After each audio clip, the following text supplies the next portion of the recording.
राजकीय उच्च माध्यमिक विद्यालय चांदगुठी, कक्षा 8, विषय विज्ञान। आज हम पार्ट 2 की तैयारी करेंगे। चलो किताब लेकर आ जाओ, कॉपी पेन। उस दिन हमने पढ़ा था कृषि प्रबंधन में फर्स्ट पार्ट में हमने फसलों का बारे में पढ़ा था। जैसे ऋतुओं के आधार पर फसलें 3 प्रकार की होती हैं। कौन कौन सी बताई थी? रबी की फसल, खरीफ की फसल और जायद की फसल। रबी की फसल अक्टूबर से फरवरी के मध्य की फसल होती है।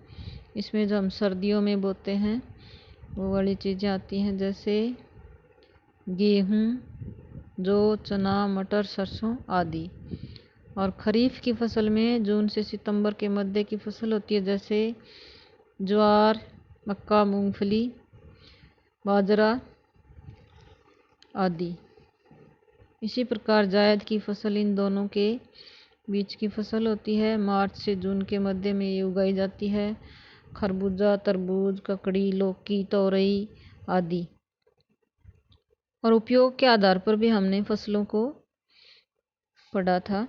जैसे अनाज तो हम सब जानते हैं, जिससे हम रोटी बनाते हैं, दलिया बनाते हैं, जैसे गेहूँ, जौ, ज्वार, मक्का, बाजरा, मूंगफली। इसी प्रकार दलहन, जिनसे हम दाल बनाते हैं, जैसे मूंग, मोठ, चना, उड़द, अरहर आदि। इसी प्रकार तिलहनी फसल, जिनसे हम तेल निकालते हैं, मूंगफली, तिल, अलसी, सरसों, सोयाबीन, अरंडी आदि। मसाले वाली फसलें भी बताई थी तुम्हें, मिर्च, धनिया, अजवाइन, हल्दी, जीरा, सौंफ आदि। ये मसाले के रूप में काम में लेते हैं। फल और सब्जी, फलों में आम, केला, अंगूर, संतरा। और सब्जी आलू, टमाटर, भिंडी, घिया, तोरई आदि। और औषधीय पादप, औषधीय में ऐसे पौधे जिनसे दवाई बनाई जाती है। और चारा पशुओं के लिए, जैसे रिजका, बरसिम, जई आदि हम उगाते हैं। इसी प्रकार खेत में फसल बोने के लिए किसान को विभिन्न चरणों में से होकर गुजरना पड़ता है। जैसे सबसे पहले मिट्टी तैयार करते हैं, उसके बाद बुआई करते हैं, इसके लिए अच्छे अच्छे बीजों का चयन करते हैं, खाद और उर्वरक देते हैं, फिर सिंचाई करते हैं, फसल की सुरक्षा, फसल काटना और अनाज का भंडारण। उस दिन हमने पढ़ा था मिट्टी की तैयारी। मिट्टी में हल चलाकर मिट्टी को पोला बनाना मिट्टी की तैयारी कहलाता है। पहले ये परंपरागत साधनों के द्वारा किया जाता था, जैसे पशुओं से, बैल से, ऊंट, भैंसा आदि के द्वारा खेतों को जोता जाता था। आजकल ट्रैक्टर से इन कामों को किया जाता है। और मिट्टी पोली बनाने से मिट्टी में क्या क्या फायदे होते हैं? जैसे मिट्टी पोली हो जाती है, उसके कण जो है वो दूर दूर हो जाते हैं, और नीचे के पोषक पदार्थ और नीचे की मिट्टी ऊपर आ जाती है, ऊपर की मिट्टी नीचे। इस प्रकार से मिट्टी ऊपर, नीचे की मिट्टी भी मिल जाती है। अब उससे क्या फ़ायदा हुआ? एक तो मिट्टी के कण दूर दूर होने से उनमें हवा भर जाती है, जिससे जो नए पौधे उगाते हैं उनका अंकुरण भी आसानी से होता है, और उनकी जो जड़ें होती हैं वो श्वसन भी आसानी से कर सकती हैं। अब पोली मिट्टी में जड़ें गहराई तक जा सकती हैं। और पोली मिट्टी में जो लाभदायक जीव होते हैं, केंचुआ वगैरह, और सूक्ष्म जीव भी बहुत होते हैं जो हमें नग्न आँखों से दिखाई नहीं देते हैं, वो सब अच्छी वृद्धि करते हैं पोली मिट्टी में। और जो हानिकारक जीव होते हैं वो मिट्टी उलट पुलट करने से मिट्टी के ऊपर सतह पर आ जाते हैं, जिससे उन्हें चींटियाँ वगैरह, चिड़िया वगैरह खाकर उनको नष्ट कर देती है, जिससे मिट्टी जो है स्वस्थ हो जाती है। अब ऐसी मिट्टी में तुम्हें बताया था बुआई करते हैं। बुआई के लिए अच्छे बीजों का चयन करते हैं। जितना अच्छे बीज होंगे उतनी अधिक हमारे जो है उपज होगी। तो इसके लिए अच्छी किस्म के बीजों का चयन किया जाता है। उसके बाद है खाद और उर्वरक, यानी बीजों को उगाने के बाद उन्हें पौष्टिक तत्वों की आवश्यकता होती है। ये पौष्टिक तत्व उन्हें खाद और उर्वरक से मिलते हैं। खाद जो है किसान खेतों में तैयार करते हैं, जैसे पेड़ पौधों की पत्तियां और पशुओं का अपशिष्ट, गोबर आदि, और घरेलू अपशिष्ट जैसे सब्जियों के छिलके वगैरह, इनसे तैयार की जाती है। और ये खाद जो है उर्वरक की अपेक्षा ज़्यादा अच्छी मानी जाती है। इसका कारण तुम्हें बताया था कि खाद जो है मिट्टी में ह्यूमस की मात्रा बढ़ाती है और मिट्टी में जल धारण क्षमता को भी बढ़ाती है, और इससे मिट्टी की जो है बनी रहती है उपजाऊपन। उर्वरक जो है वो फैक्ट्रियों में तैयार किए जाते हैं। इनमें पोषक तत्व तो अधिक मात्रा में होते हैं, लेकिन इनका अधिक उपयोग करने के कारण ये मिट्टी को जो है खराब कर देते हैं और इसके हानिकारक प्रभाव भी होते हैं। इनके ज़्यादा उपयोग में लेने से मिट्टी जो है बंजर हो जाती है। और इनके नाम भी तुम्हें बताए थे, urea, ammonium sulphate, super phosphate, potassium आदि। और एक जैविक खाद भी बताई थी जिसमें छोटे छोटे जीवाणु होते हैं। ये जीवाणु जो मिट्टी में मिला दिए जाते हैं तो ये वहाँ वृद्धि करते हैं और पौधों के लिए पोषक पदार्थों का निर्माण भी करते हैं। तो इनके क्या लाभ बताए थे कि ये मिट्टी के पुनर्गठन में अधिक सक्षम होते हैं। लाभकारी जीवाणुओं की इनकी वृद्धि भी जो है इस खाद से बढ़ती है। मिट्टी पोली बनी रहती है, जड़ों में शोषण क्रिया में सरलता होती है और जल धारण क्षमता भी बढ़ जाती है मिट्टी की। आज हम पढ़ेंगे सिंचाई। उस दिन हमने इतना ही पढ़ाया था तुम्हें, आज पढ़ेंगे अपन सिंचाई। अब सिंचाई किसे कहते हैं? जैसे हम एक बार फसल बो देते हैं, उसके बाद अगर पानी नहीं लगाएंगे और बरसात भी नहीं होगी तो पौधे क्या होंगे? सूख कर मर जाएंगे। तो इसके लिए हम पौधों को पानी देते हैं। तो पौधों को पोषक तत्वों के साथ साथ पानी की भी आवश्यकता होती है और प्रकाश की भी आवश्यकता होती है। तो प्रकाश तो उन्हें सूर्य से प्राप्त होता है और पोषक तत्व मिट्टी से प्राप्त होते हैं। लेकिन पानी जो है या तो बरसात से मिलता है या हम कृत्रिम साधनों के द्वारा उन्हें जल उपलब्ध करवाते हैं। तो उसे क्या बोलेंगे? सिंचाई। और सिंचाई के लिए किस किस स्रोत का काम में लेते हैं? जैसे अपने यहाँ पर तो कुएं होते हैं और कहीं कहीं पर तालाब भी होते हैं, बांध बनाकर भी सिंचाई की जाती है, नहर भी होती है और नदियाँ भी होती हैं। इस प्रकार से ये हो गए सिंचाई के स्रोत। तो किसान को फसल में समय समय पर पानी देने की आवश्यकता होती है, जिसे हम सिंचाई कहते हैं। क्योंकि जल के साथ ही जड़ें जो है पोषक तत्वों का अवशोषण करती हैं और ये पोषक तत्व फिर पौधे की वृद्धि में सहायक होते हैं। पानी नहीं देंगे तो ये पोषक तत्व भी पौधे अवशोषित नहीं कर पाएंगे, क्योंकि पानी में घुलकर ही ये पोषक तत्व जो है पौधे के विभिन्न भागों तक पहुंचते हैं। तो कई प्रकार के कृत्रिम साधनों द्वारा समय समय पर फसल को जल की आवश्यकता की पूर्ति करना सिंचाई कहलाता है। अब सिंचाई की आवश्यकता, हम सब खेती करते हैं इसलिए हमें पता ही है कि पानी अगर खेत में नहीं डालेंगे तो जो बीज डालेंगे उनका अंकुरण भी नहीं होगा।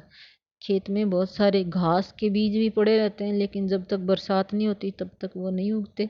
क्यों? क्योंकि उन जल के बिना जो है उनका अंकुरण संभव नहीं है। अंकुरण के लिए मिट्टी जल दोनों की आवश्यकता होती है। इसलिए जब तक बरसात नहीं होती तब तक वो बीज जो है अंकुरित भी नहीं होते हैं। दूसरी जो है तुम्हें बताया था कि वाष्पोत्सर्जन क्रिया हेतु पत्ती को जल की आपूर्ति करना। वाष्पोत्सर्जन क्या होता है? पत्तियों के ऊपर छोटे छोटे रंध्र होते हैं जिन्हें क्या बोलते हैं? द्वार। छोटे छोटे छिद्र होते हैं जिन्हें रंध्र बोलते हैं या द्वार भी बोलते हैं। इन रंध्रों के द्वारा पानी और वायु का आदान प्रदान होता रहता है। अब वायु अंदर आती है और बाहर जाती है इन्हीं रंध्रों के द्वारा, और पत्ती के अंदर जो पानी होता है वो भी वाष्प बनकर जो है उड़ता है। इस क्रिया को वाष्पोत्सर्जन कहते हैं। वाष्पोत्सर्जन किसे कहते हैं? पत्ती के छिद्रों से जल का वाष्प के रूप में बाहर निकलना वाष्पोत्सर्जन कहलाता है। तो वाष्पोत्सर्जन के परिणाम स्वरूप पत्तियों में जो है पानी की कमी हो जाती है, और इस कमी को पूरा करने के लिए जड़ें जो है पानी को अवशोषित करती हैं, और जड़ें तभी अवशोषित कर पाएंगी जब मिट्टी के अंदर पानी की मात्रा होगी। तो इसलिए भी सिंचाई करने की आवश्यकता होती है। अब जल के द्वारा विभिन्न पोषक तत्व पौधे के विभिन्न भागों तक पहुंचते हैं। जैसे अभी तुम्हें बताया था कि जो पोषक तत्व होते हैं वो जल में घुलकर ही पौधे के विभिन्न भागों तक पहुंचते हैं।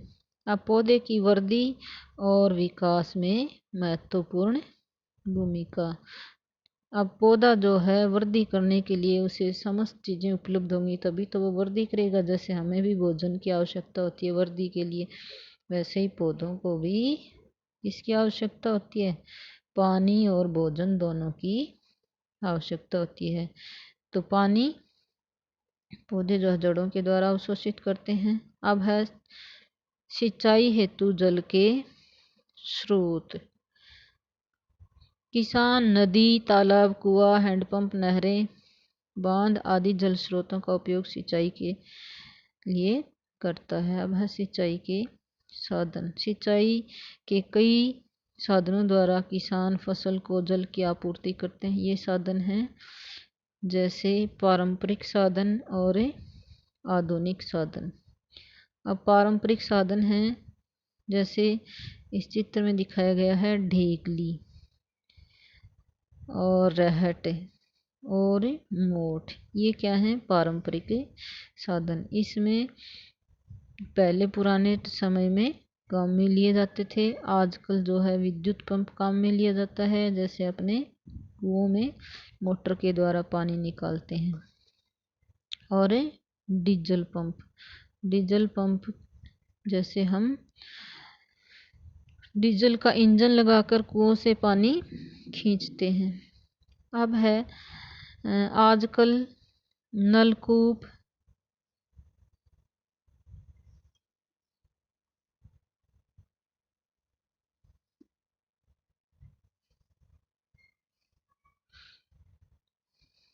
विद्युत, डीजल पंप आदि के द्वारा सिंचाई करते हैं। और परंपरागत साधनों की तुलना में आधुनिक साधनों से कम समय में अधिक सिंचाई हो जाती है, और इनसे जल का उपयोग मितव्ययता से कर सकते हैं। अब आधुनिक साधनों में सिंचाई की आधुनिक विधियां दी हैं छिड़काव तंत्र और ड्रिप तंत्र। अब छिड़काव तंत्र तो किया जाता है फुहारों से, जो हमारे खेतों में नोजल लगाकर करते हैं। ये कौन सी फसल में किया जाता है? जो जैसे गेहूं की फसल है, बाजरे की फसल है, उनमें छिड़काव तंत्र विधि से जो सिंचाई की जाती है। इसमें नोजल लगा दिए जाते हैं थोड़ी थोड़ी दूरी पर, और वो बूंद बूंद छिड़क छिड़क कर उनमें पानी डालते हैं। इससे कम समय में अधिक दूरी में पौधों को सिंचाई मिल जाती है। ड्रिप तंत्र ये बड़े पौधे जो होते हैं जैसे बागवानी और बगीचों में काम में आता है। इसमें जमीन से पाइप लगा दी जाती है, और ये पाइप जो है पौधे की जड़ के पास इस पाइप में छिद्र कर दिया जाता है,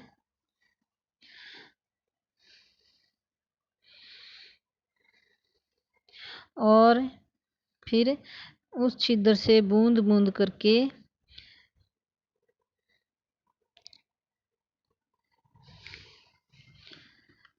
पौधे की जड़ में पानी गिरता रहता है, जिससे पौधे में पानी की जो आवश्यकता होती है वो जड़ के पास ही गिरता है, और बाकी जगह पर पानी नहीं गिरने से पानी की जो है वेस्टेज कम हो जाती है। अब फसल की सुरक्षा। सिंचाई के बाद फसल अच्छी तैयार हो गई है, लेकिन फसल में कीट, कीड़े मकोड़े और आवारा पशु फसल को नष्ट कर सकते हैं। तो इसके लिए फसल को बचाना भी ज़रूरी होता है। इसे बचाने के लिए किसान जो है अपने फसल की सुरक्षा करता है। इसी प्रकार जो है खेतों में खरपतवार भी उग जाती है। खरपतवार समझते हो क्या होती है? फसल में फसल के पौधों के अलावा अन्य कोई भी पौधा जो है उग जाता है उसे खरपतवार कहते हैं। जैसे गेहूं के खेत में अगर घास उगती है तो वो क्या कहलाती है? खरपतवार। और इस खरपतवार को हटाना बहुत ज़रूरी होता है। क्यों ज़रूरी है? क्योंकि पौधे को क्या क्या ज़रूरत होती है? भूमि से पोषक तत्व, जल और सूर्य के प्रकाश की आवश्यकता होती है। ये तीनों चीज़ें जो है खरपतवार अवशोषित कर लेती है, जिससे पौधे को इन तीनों चीज़ों की कमी हो जाती है और उसकी वृद्धि भी कम हो जाती है। इसलिए खरपतवार को हटाना ज़रूरी होता है। और खरपतवार हटाने के लिए जैसे अपन खेतों में निनाण करते हैं या हाथों से निकालते हैं, या आजकल तो स्प्रे भी की जाती है। तो स्प्रे के कारण खरपतवार तो नष्ट हो जाती है और फसल पर कोई प्रभाव नहीं होता है। तो अब हम पढ़ेंगे कृषि की समस्याएं, कुप्रभाव और बचाव के तरीके। सबसे पहले पढ़ेंगे हम खरपतवार। खरपतवार बताया था फसल के साथ उगने वाले अनावश्यक पौधे जो आवश्यक पोषक तत्व पौधे तक नहीं पहुंचने देते हैं।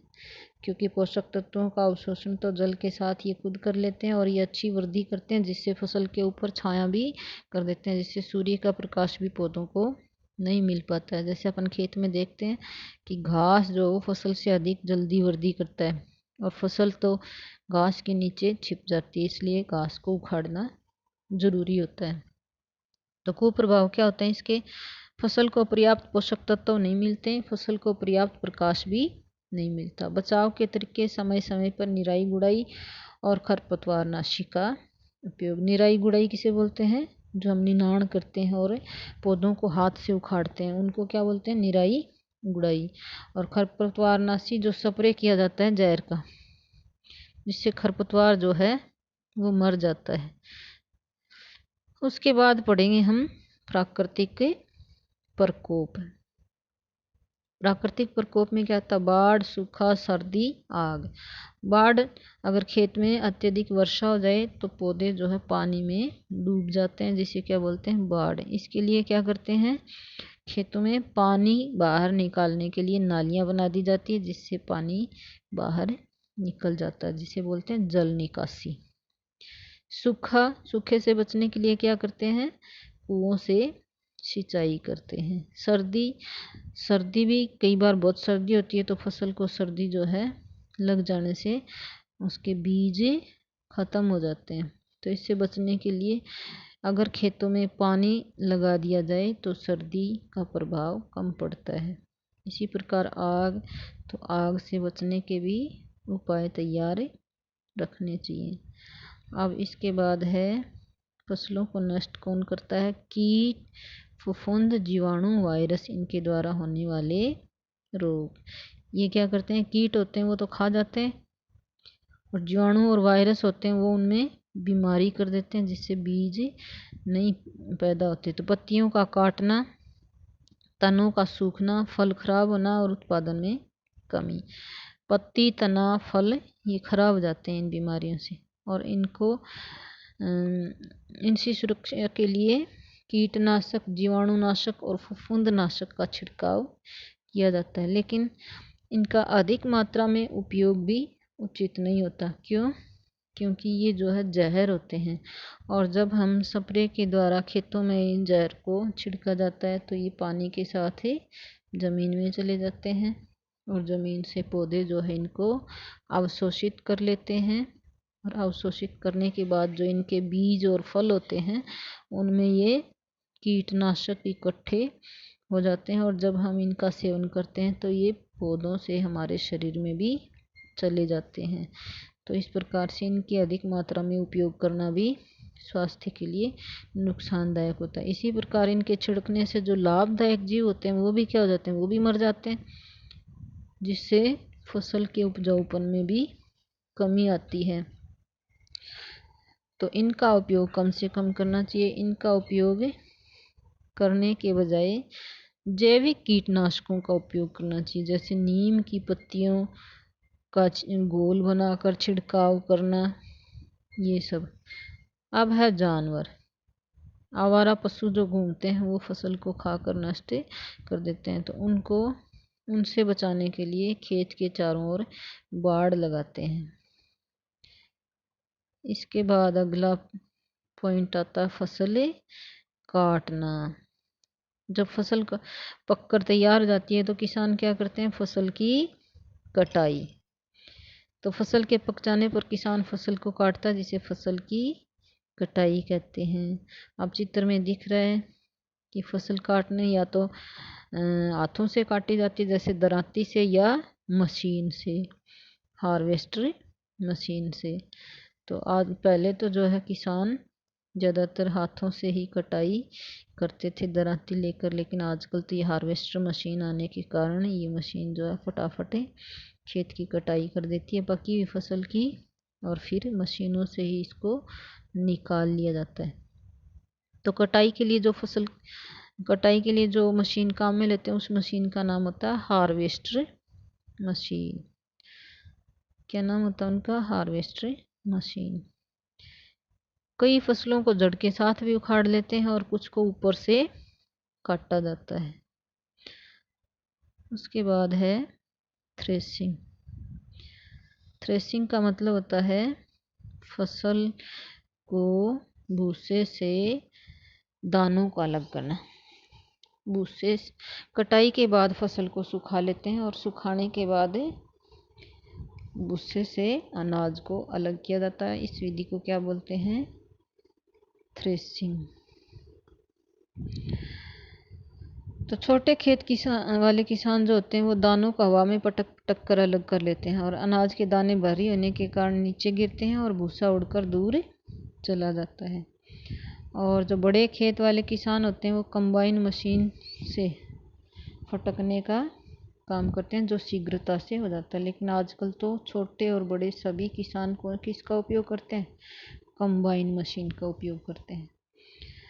तो फसल काटने वाली मशीन का नाम क्या था? Harvester machine. और अनाज निकालने वाली मशीन का नाम क्या है? Combine machine. अब है अनाज का भंडारण। आज इतना ही पढ़ेंगे, तीसरे पार्ट में आगे का पढ़ेंगे। इतना तैयार कर लेना।